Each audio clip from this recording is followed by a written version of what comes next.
መንግስት በብዙዎች ዘንድ ቅሬታን ባስነሳ መልኩ የኮንዶሚኒየም ቤቶችን ማስተላለፍ መጀመሩ ይፋ ተደርጓል። ሂደቱ ለዓመታት ገንዘባቸውን ሲቆጥቡ በነበሩ ነዋሪዎች ዘንድ ቁጣን ቀስቅሷል። በሌላ መረጃ ደግሞ የነዳጅ ዋጋን በአስቸኳይ ቀንሱ የሚል ጠንካራ ማስጠንቀቂያ መተላለፉን ሰምተናል። ህዝብን በዋጋ ጭማሪ የመበዝበዝ አሰራር እንደማይቻልና ቸርቻሪዎች ይህንን ትዕዛዝ ካልፈጸሙ ትልቅና ከባድ ችግር እንደሚጠብቃቸው ነው የታወቀው። የኮንዶሚኒየም የነዳጅ ዋጋ ቅናሽ፣ የግብር አዋጅ፣ የኢንቨስትመንትና ሌሎች አዳዲስ መረጃዎችን አንድ በአንድ ወደ እናንተ እናደርሳለን። እስከ መጨረሻው አብራችሁን ቆዩ። በግብር ከፋዩና ሰብሳቢው መካከል አለመግባባት ሲፈጠር የጠቅላይ ሚኒስትር ጽሕፈት ቤት የሚሰይመው ገለልተኛ አካል መፍትሄ እንዲሰጥ የሚፈቅደው የፌዴራል ታክስ አስተዳደር ማሻሻያ ረቂቅ አዋጅ ጸደቀ።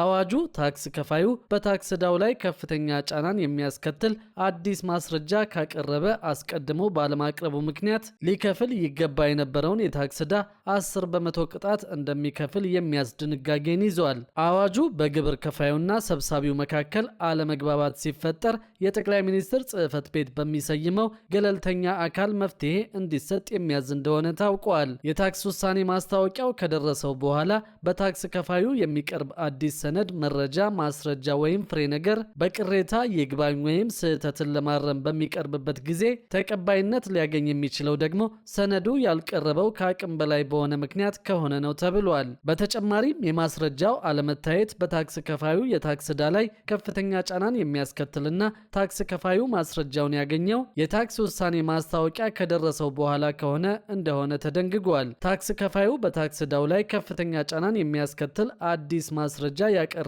ከሆነ በታክስ ሕጉ መሰረት ሰነዱ በታክስ አወሳሰን ወቅት አስቀድሞ ባለመቅረቡ ምክንያት ሊከፍል ይገባ የነበረውን የታክስ ዕዳ 10 በመቶ ቅጣት እንዲከፍል ያስገድዳል።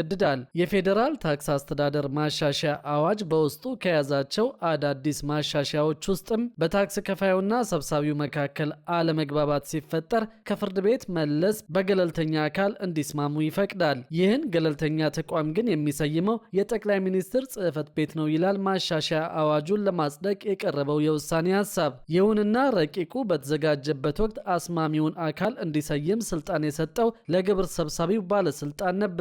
የታክስ አለመግባባትን በመስማማት ለመፍታት ስምምነት ከተደረሰበት ቀን ጀምሮ በ60 ቀናት ውስጥ መጠናቀቅ እንዳለበት የደነገገው ረቂቁ በጠቅላይ ሚኒስትር ጽሕፈት ቤት የሚሰየመው ገለልተኛ አካል የሚሰጠው ውሳኔ አስገዳጅነት የለውም ተብሏል። በውሳኔ ሀሳቡ መሰረት በዚህ ሂደት ውስጥ የሚወጡ ወጪዎች ደግሞ በታክስ ከፋዩ የሚሸፈኑ ይሆናሉ።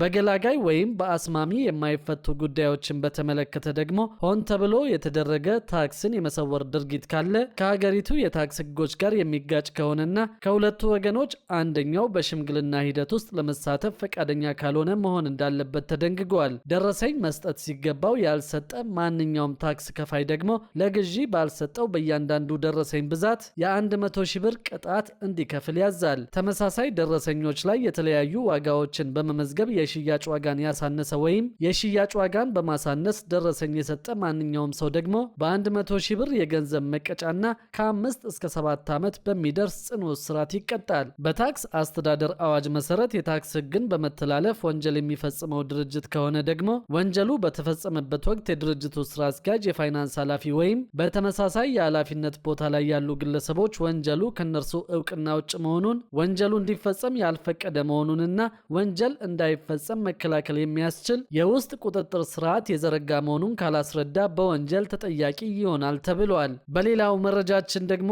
መንግስት በብዙዎች ዘንድ ቅሬታን ባስነሳ መልኩ የኮንዶሚኒየም ቤቶችን ማስተላለፍ መጀመሩ ይፋ ተደርጓል። በኮየ ፈጬ ሳይት ከ1000 በላይ እንዲሁም በቦሌ አራብሳ ሳይት ከ400 በላይ የሚሆኑ የምድር ቤት ሱቆች በ5 ለተደራጁ የገዢው ፓርቲ ደጋፊዎች በቅርቡ መተላለፋቸው ታውቋል። የአዲስ አበባ ከተማ አስተዳደር ከንቲባ ወይዘሮ አዳነች አቤቤ ሰሞኑን በከተማው ምክር ቤት ቀርበው ስለ ኮንዶሚኒየም ግንባታና አጠቃላይ የፋይናንስ ሁኔታ ማብራሪያ መስጠታቸው ይታወሳል። ይህን ማብራሪያ ተከትሎ ተከትሎ ግን በከንቲባዋ ንግግርና በምድር ላይ ባለው ተጨባጭ እውነት መካከል ከፍተኛ ልዩነት መኖሩ ተነግሯል። በዚህም መሰረት በኮየ ፈጬ ሳይት ከ1000 በላይ እንዲሁም በአራብሳ ሳይት ደግሞ ከ400 በላይ የሚሆኑ የምድር ቤት ሱቆች በ5 ለተደራጁ የገዢው ፓርቲ ደጋፊዎች በቅርቡ መተላለፋቸውን የተነገረው። ይህም መንግስት ለፓርቲው ደጋፊዎች ከህዝብ በተሰበሰበ ገንዘብ የተሰሩ ቤቶችን ማስተላለፉ ቅሬታን መፍጠሩ ታውቋል። ከዚሁ ጋር በተያያዘ የዜጎችን አቅም ያማከለ የመኖሪያ ቤት ግንባታ አማራጭን የማስፋት ስራ መጀመሩን መንግስት ይፋ አድርጓል። ቁጠባቸውን ለቀጠሉ ነዋሪዎች የሚተላለፉ ቤቶች ግንባታም ከ40 እስከ 90 በመቶ መጠናቀቁን ነው የደረሰ መረጃ የሚያመለክተው። ከዚህ በፊት በተለመደው የመኖሪያ ቤት አሰራር ሂደት በከተሞች ያለውን የቤቶች አቅርቦት ችግር መፍታት አይቻልም ሲሉ የከተማና መሰረተ ልማት ሚኒስትሯ ጫልቱ ሳኒ ተናግረዋል። በከተሞች የመኖሪያ ቤት ችግርን ለመፍታት ሚኒስቴሩ ለመጀመሪያ ጊዜ የቤቶች ፖሊሲን በማጽደቅ ተግባራዊ ለማድረግ እየተሰራ እንደሚገኝም ተጠቁመዋል። ዘመኑን የዋጀና የዜጎችን የእድገት ፍላጎት የሚመጥን የቤት አቅርቦት ለማሟላት በቅንጅትና በቁርጠኝነት መስራት እንደሚገባም አስገንዝበዋል። በተለመደው የቤት አሰራር ሂደት የቤት አቅርቦት ችግርን መፍታት እንደማይቻል ጠቁመው የተለያዩ የግንባታ አማራጮችን መተግበር እንደሚያስፈልግ ገልጸዋል።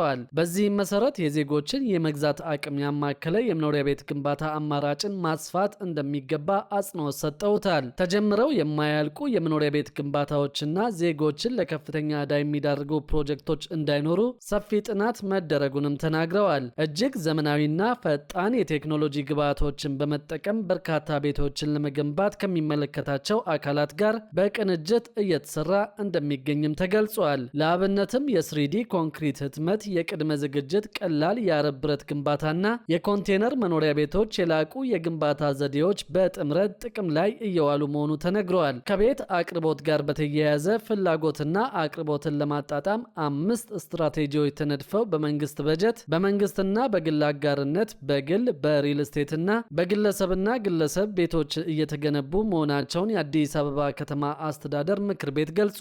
በሌላ መረጃ ደግሞ የነዳጅ ዋጋን በአስቸኳይ ቀንሱ የሚል ጠንካራ ማስጠንቀቂያ መተላለፉን ሰምተናል። ህዝብን በዋጋ ጭማሪ የመመዝበዝ አሰራር እንደማይቻልና ቸርቻሪዎች ይህንን ትዕዛዝ ካልፈጸሙ ትልቅና ከባድ ችግር እንደሚጠብቃቸው ነው የታወቀው። የአሜሪካው ፕሬዝደንት ዶናልድ ትራምፕ በአገሪቱ የሚገኙ የነዳጅ ችርቻሮ ነጋዴዎችና የነዳጅ ማደያዎች የሚሸጡትን የነዳጅ ዋጋ በአስቸኳይና ያለምንም መዘግየት እንዲቀንሱ ጥብቅ ትዕዛዝን አስተላልፈዋል። ፕሬዝደንቱ ባስተላለፉት መልእክት በአንድ ወቅት አንድ በርሜል ድፍድፍ ዘይት በዓለም ገበያ $68 አካባቢ እየተሸጠ ባለበትና የገበያው አቅጣጫም ወደ ታች እያሽቆለቆለ በሚገኝበት ሁኔታ ቸርቻሪዎች የሚያስከፍሉት ዋጋ እጅግ በጣም ከፍተኛ መሆኑን ገልጸዋል።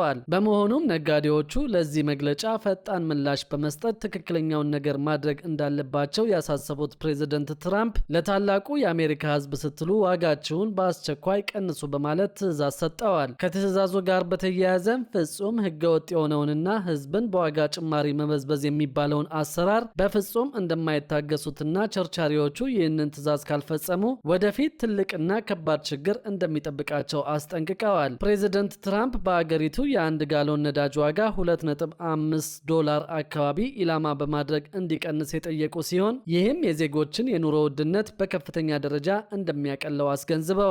በተያያዘም ፕሬዝደንቱ በከፍተኛ ታክስ ምክንያት የነዳጅ ዋጋ ሰማይ በነካበት የካሊፎርኒያ ግዛት ላይ ያላቸውን ከባድ ቅሬታ ሰንዝረዋል። ካሊፎርኒያ በነዳጅ ምርቶች ላይ የምትጥለውን እጅግ ከባድ ታክስ በአስቸኳይ ማቆም አለባት ያሉት ትራምፕ ሁኔታው በዚሁ የሚቀጥል ከሆነ በቅርቡ የሚጣለው ታክስ ከራሱ ከምርቱ ዋጋ በላይ ሊበልጥ እንደሚችል ጠቁመዋል። ይህንን አስከፊ አካሄድ መላው የአሜሪካ ሕዝብም ሆነ በገዛ የክልል መንግስታቸውና ባልተመጣጠነ አስቂኝ ታክስ እየተበዘበዙ ያሉት የካሊፎርኒያ ዜጎችን በፍጹም እንደማይታገሱት ፕሬዝደንት ዶናልድ ትራምፕ በጽኑ አስታውቀዋል። በሌላ መረጃ ደግሞ በኢትዮጵያ የውጭ ኢንቨስትመንት ሕግ ላይ ማሻሻያ እንዲደረግ ተጠይቀዋል። በኢትዮጵያ የውጭ ቀጥታ ኢንቨስትመንት አያያዝ ላይ ጠንካራ የሕግ ማሻሻያ እንደሚያስፈልግና የቅድመ ግምገማና የክትትል ስርዓት እንዲዘረጋ የዘርፉ ባለሙያዎች በሰጡት አስተያየት ገልጸዋል። የሕግና የውጭ ኢንቨስትመንት አማካሪው ካፒታል ክብሬ ኢንቨስትመንቱ ለኢኮኖሚ እድገትና ለውጭ ምንዛሪ ትልቅ ሚና ቢኖረውም በቁጥጥር መላላት ሀገሪቱ የሚገባትን ያህል ተጠቃሚ አልሆነችም ብለዋል። የሕግ ማዕቀፎች በፍጥነት እንዲሻሻሉ ጥብቅ የክትትል ስርዓትና የታማኝነት ፍተሻም እንዲዘረጋ ጠይቀዋል። የፋይናንስና የኢንቨስትመንት ባለሙያው ዶክተር አዳነ አበራ አበራ በበኩላቸው በልማትና ኢንቨስትመንት ስም ወደ ሀገር የሚገቡ ኩባንያዎች የኋላ ታሪክ ፍተሻ ሊደረግባቸው ይገባል ብለዋል። አሁን ያለው የግብር ማበረታቻ ስርዓትን መፈተሽ እንዳለበት ጠቁመዋል። በተጨማሪም ዓለም አቀፍ ሕግን በምልአት ስለማክበራቸው ማረጋገጥ እንደሚያስፈልግ ጠቁመዋል። ለ5 ዓመታት የሚሰጠውን የግብር ነፃ መብትን እንደ ሽፋን በመጠቀም አንዳንድ ኩባንያዎች ከእፎይታው ጊዜ በኋላ ግብር ሳይከፍሉ ጥለው የሚወጡበትን ህገወጥ አሰራር ለመከላከል የሚያስችል ዘመናዊ አሰራር እንዲዘረጋና የእፎይታ ጊዜውም ወደ 2 ዓመት ዝቅ ሊል እንደሚገባ ጠቁመዋል። በአንጻሩ የሀገር ውስጥ አምራቾች ከውጭዎቹ በተለየ የግብር ድጋፍ ሊደረግላቸው ይገባል ተብሏል። በተጨማሪም እንደ ካፒታል ማሸሽ ያሉ ህገወጥ ተግባራትን ለመከላከል ከደህንነት አካላት ጋር መስራት፣ የማሽነሪዎችን ጥራትና የአካባቢ ጥበቃ ደንቦችንም ማጠናከር እንደሚያስፈልግ ተጠቅሷል።